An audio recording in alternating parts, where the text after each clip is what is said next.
Assalamualaikum warahmatullahi wabarakatuh. Baiklah yang saya hormati kepada Ibu Nova-Yanti selaku dosen pengampu mata kuliah Manajemen Sumber Daya Manusia. Baiklah, izinkan kami untuk memperkenalkan diri kami terlebih dahulu. Perkenalkan, nama saya Situ Mayandasari sebagai moderator dan kedua teman saya. Kenalkan, nama saya Joshua Wayudi.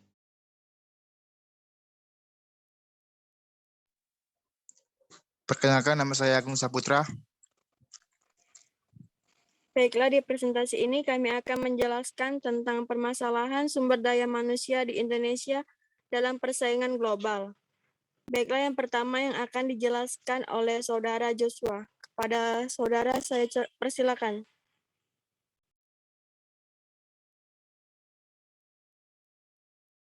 Permasalahan SDM Indonesia dalam persaingan global.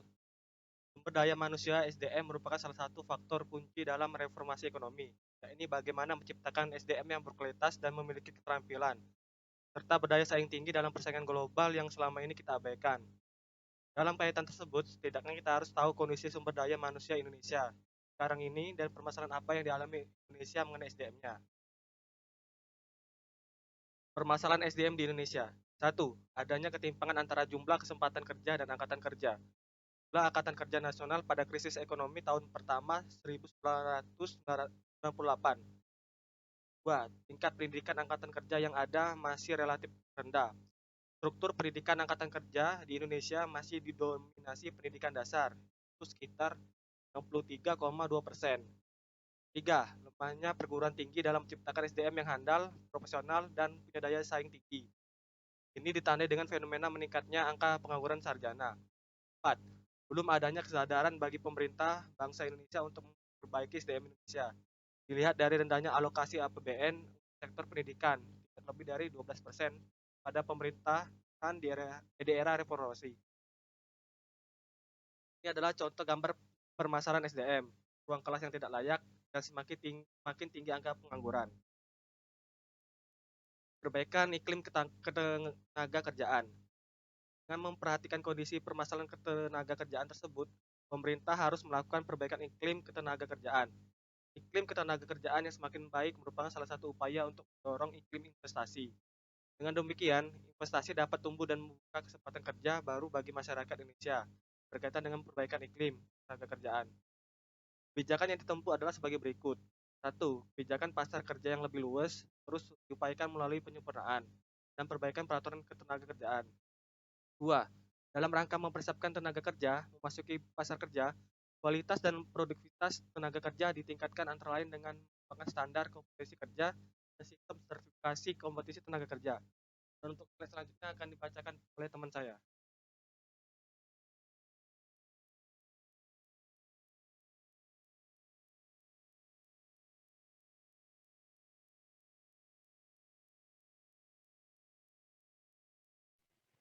Baiklah, selanjutnya akan dijelaskan oleh Saudara Agung. Kepada Agung, saya persilakan. Baiklah, terima kasih. Langsung saja saya jelaskan.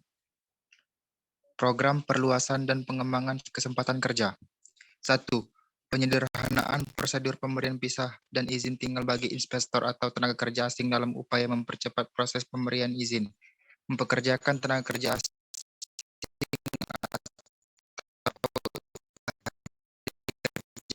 daerah. 2. Pemberdayaan masyarakat, khususnya pengangguran dan setengah pengangguran, melalui pemberian peluang pekerjaan kepada lebih dari 1,0 juta orang penganggur atau setengah pengangguran. 3.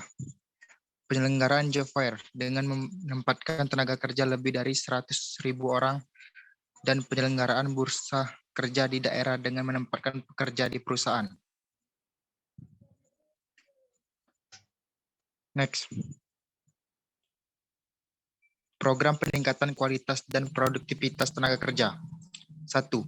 Revitalisasi BLK menjadi lembaga pelatihan berbasis kompetensi secara bertahap dilakukan dengan mengembangkan sarana dan prasarana pelatihan. 2. Pendidikan dan pelatihan untuk peningkatan profesionalisme inspektur sebanyak 3.064 orang. 3. Kelembagaan BNSP, antara lain dengan pelatihan asesor lisensi, asesor kompetensi, dan master asesor masing-masing sebanyak 177 orang, 2.933 orang, dan 124 orang, serta pembentukan 27 lembaga sertifikasi profesi atau LSP. 4.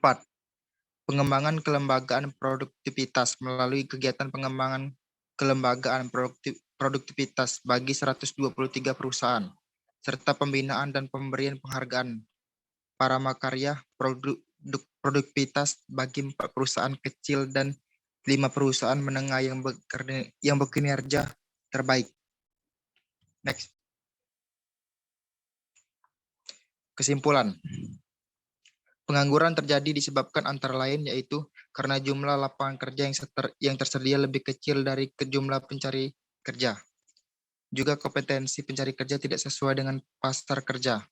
Selain itu, juga kurang efektifnya informasi pasar kerja bagi para pencari kerja. Untuk mengatasi banyaknya pengangguran, terlebih dahulu kita harus memberi perhatian kepada anak-anak yang akan menjadi penerus bangsa ini. Pemerintah harusnya memberikan pendidikan yang baik, karena pendidikan di Indonesia masihlah banyak yang masih kurang dengan standar.